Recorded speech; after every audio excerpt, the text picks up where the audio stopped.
This is NDTV, and you're watching Classics.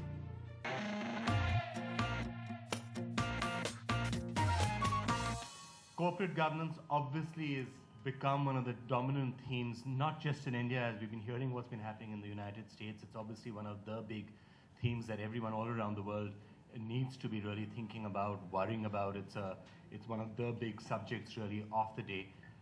Perhaps I could just set the stage by touching on some of the areas which we might be discussing over the next hour and a half or so. And then I'm going to be tossing over to the panelists. Maybe each could speak for 5 minutes, 6 minutes or thereabouts on what they think is really important. And then maybe we can have a more free-flowing discussion from there to get into any other areas that we might actually have left about. I think 4 rough areas if we could divide, taking a lot, of course, from the book itself. 4 rough sort of areas which we might want to talk about is corporate governance as an engine of economic growth. How important is it? Does the movement of capital really depend a lot on the sort of corporate governance that you have? Does good corporate governance enhance shareholder value? Does it enhance productivity? What exactly does it do? Also, the role of regulation. Is it better to have it self-regulated or should you get the government in? I know most people in this room get extremely worried whenever there's talk of the government moving in. Sometimes I think India Inc. feels that the best form of government is no government at all. Leave India Inc. to itself and it'll do just fine. The minute you get government in, there are problems, and there's probably reason to feel that way. But can it be regulated or should it be self-regulated? What is the role of regulation? Does it pay a company to practice good governance? And that's another area which we need to look at. Is it something which is just hypothetical, theoretical, or do companies actually do benefit? Does it make more sense to be managing earnings with an eye to the stock market, or what should you really be doing? And finally, perhaps the concept of independent directors. How important are they? Is it an oxymoron? Can you really have an independent director? Should there be shareholding? Those sort of issues. Just some rough ideas, but I leave it really to the panelists to come up with their own thoughts on the entire subject. Let me request Ambassador Naresh Chandra. Of course, he's been the chairman of the Naresh Chandra Committee on Corporate Governance, to kick off the discussion. Let me say that I'm a very late entrant to this corporate governance field. In fact, when I was asked by the minister, I was not in this country, and I said, well, how do you know that Department of Company Affairs is the only department I have not worked in? And he said, no, having been part of government's misgovernance for 45 years, you might be the best person to head this committee. So who was I to contradict him? But I must say I had very good people, including from the Institute of Chartered Accountants, and in one committee, Mr. Krishnan was there, from founder president of the Institute of Company Secretaries. And then we had some people from law and experienced people, and we produced a report which excited a lot of comment, and I believe it's now finally on the anvil, and a draft bill is being prepared on the advice of another committee, the Irani committee, and if not in the next session, then definitely in the next something should come out of it. As we saw it, just to look at corporate governance as an island in itself might not be correct. You have to see the total picture of governance in the country. You can't have the two separated too much. Some reference has already been made about keeping government out and having less and less regulation by government departments. It's a nice wish, but it just cannot happen, because we are a law-administered, rule-bound society and government, and it is not true that there are only 2 players in the field, the private sector and the government, because within the private sector you have all kinds of stakeholders, and each category has to play fair with the other. In any case, the management of a company is managing money which doesn't belong to them, or need not necessarily belong to them. They are trustees, and they have to discharge that trust honorably and fairly. What in technical terms is referred to as the agency costs that the managers as agents impose a cost upon the stakeholders which might be unreasonable, because there is a conflict of interest here. There is a conflict of interest between company and company. There is a conflict of interest between the tax raising authorities and companies, lenders and shareholders. So there have to be rules of the game. Above all, there has to be confidence amongst the people and the potential investors that the money they put from their savings for investment purposes in the corporate sector is well managed, and they would like to be informed. Because if this trust is not raised and maintained, money would not be forthcoming. Mr. Tejendra Khanna, would you like to take it from there? Distinguished panelists, moderator, chief mentor of CII, and all distinguished representatives from corporate India in this room. My perspective on the way we are moving towards improved corporate governance is that it really derives from a desire of corporate India to perform and to play effectively in a larger economic space. We are all part of a system which for close to 45 years post-independence basically was a highly regulated and inward-looking production system and marketing system. I was Chief Controller, Imports, Exports, later Commerce Secretary. I think my first interaction with Tarun Das came as CCIND in the late 80s. Now, India for 45 years was really oriented towards catering to a more or less captive home economy. Very high tariff walls, very high regulations, even difficulties in inward flow of technology, outmoded production systems, self-reliance, and the whole works. Now, by 1990, when this whole thing started building up, what we were really doing was we were going for self-reliance, but because of certain irreducible import requirements for capital goods, for the bulk of our crude oil and crude oil fractions, oil or gas, lots of chemicals which were also part of the downstream process of crude oil, refineries and naphtha crackers and all. We had a huge import requirement. So I remember as Chief Controller Imports Exports, when they said curb imports, you are really at an irreducible import level. So eventually, since we were all oriented towards catering to the home market, we had very little exports to show. We had a rising import bill as the production system was getting expanded and diversified. And eventually by 1990, we hit a huge payments crisis. Now post that, post the liberalization, post the lifting of a lot of controls, by the time I came back as Commerce Secretary, suddenly a new thrust had started on promoting Indian exports.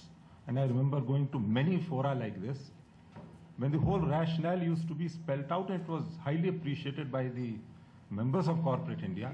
Time has come when we should really start trying to access and place our products and services in the global marketplace.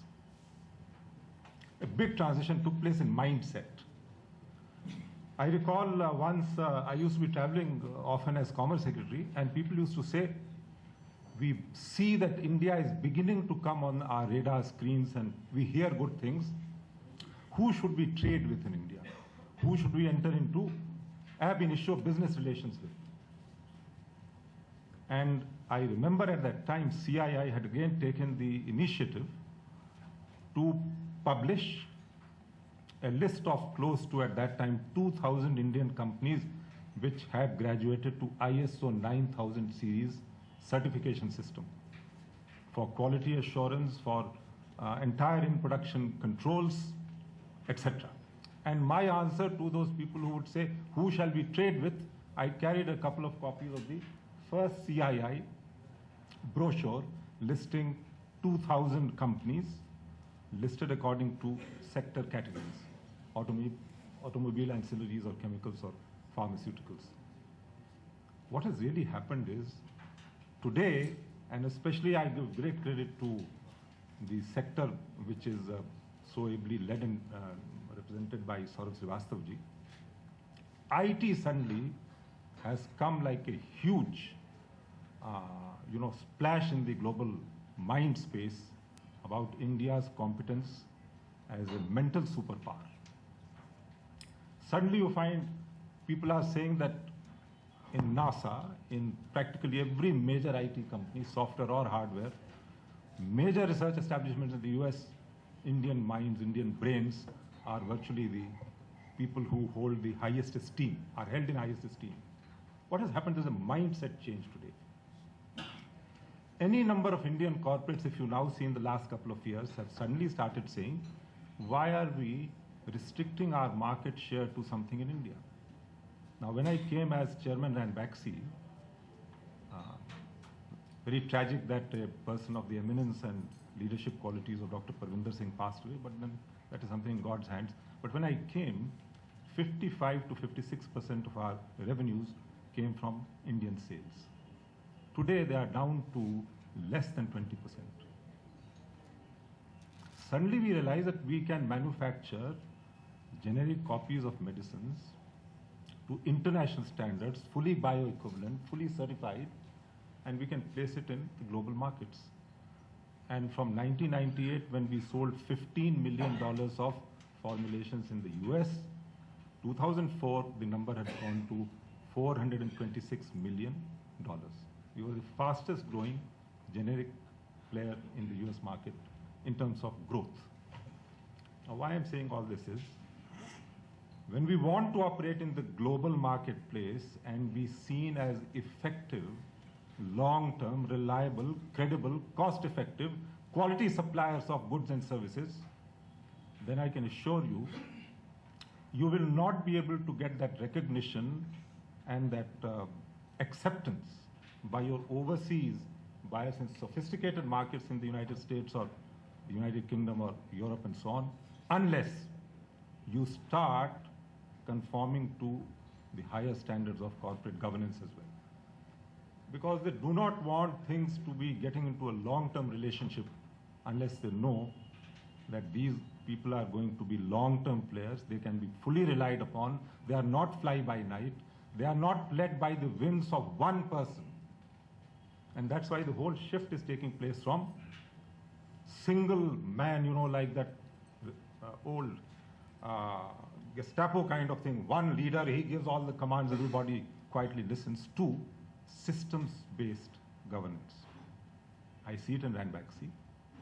I think hierarchy and feudalism has been a very strong feature of corporate India for historical reasons. That's how the family businesses began. I can assure you, and I'll stop here, there is no question in my mind that India is going to move to higher standards of corporate governance. Tarun Das ji raised the question whether it's going to be led by regulation or it will be an autonomous kind of evolution. My sense is regulations will be formulated like our traffic rules are.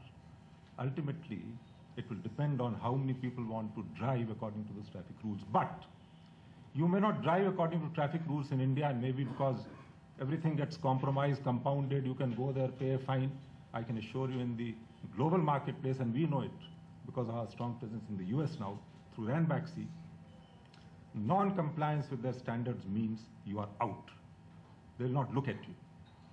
So make up your mind. If you want to play in the global marketplace, as India should in my view, and Lakshmi Mittal has shown what kind of managerial talent we have and how we can perform, you have absolutely no choice but to go in the direction of higher quality and higher levels of compliance of good corporate governance. Now, what that is going to be is, of course, something we can always... Playing in the global marketplace, you have to subscribe to the highest standards of corporate governance. Maybe that's one of the reasons why one of the industries most closely associated with good corporate governance would be the IT industry. And perhaps it's because that's been an industry which has all along been really playing in that global marketplace. But to tell us a lot more about that, Saurabh Srivastava. Thanks, Vikram. Yeah, I guess partly by accident, if not by design, I guess we're the industry that's associated most with corporate governance in India. And I'm not really downplaying ourselves, but what I mean by accident is that all of us got into a business that from day one was only global, 90% of our markets were overseas, our competition was overseas. We found that we had to list on foreign stock exchanges, and our business had nothing except people. So in a sense, maybe there were more drivers for us. It's just not necessarily that we started out being much better human beings than everybody else.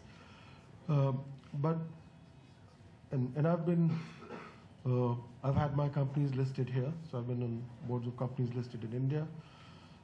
Currently, apart from that, I am on the board of a large company that's about 700 million listed overseas in the UK, and fellow board members are people like chairman of one of the largest banks in the UK, the cabinet secretary of UK, the head of the civil service who just retired.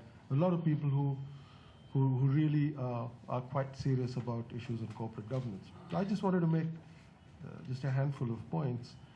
The first one is that it is really a very good idea to seriously practice corporate governance because it has an impact on the bottom line, and it does pay. And it does pay in many ways. All the research that's been done indicates that most investors will actually pay a serious premium for a company that's known to have good corporate governance. And there's good reason for it, because you expect many things in there, but you expect transparency, you expect to be able to believe what they say in their accounts, you don't have to discount factors, you know there's more predictability. So there are reasons why people will pay.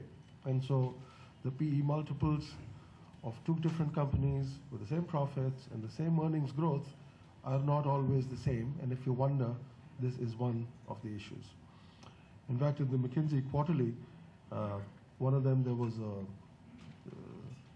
details of a research which said that many people who invest in companies in developing markets, emerging markets, are prepared to pay to at least 30% more for companies that are known for good corporate governance.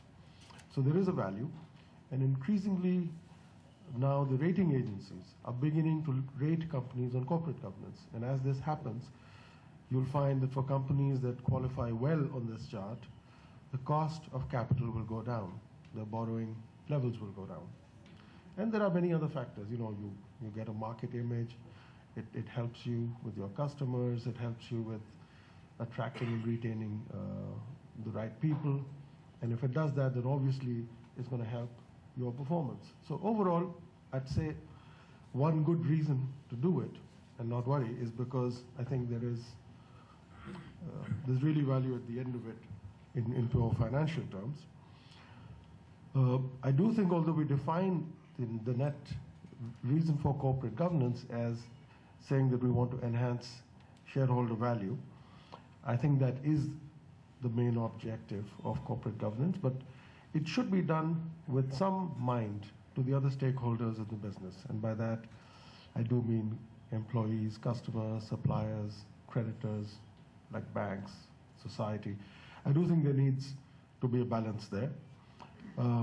I do think there are three people who are involved in how this is practiced. The shareholders do have an accountability. They have a responsibility. They must demand transparent information. They must demand it often enough. I think the management, again, must set in place mechanisms and rules by which they operate, and they will operate. They must operate to the objectives set by the board, but they also must provide information that's transparent for the board to take to the shareholders. I think the role of the board is probably the most key in all this, because the board's accountability is solely to the shareholders, not to the management. And I think they must ensure many things. They must ensure that the roles are well defined, roles and responsibilities of the board, the management, the chairman, the CEO. They must make sure that there are measures in place that will allow them to monitor.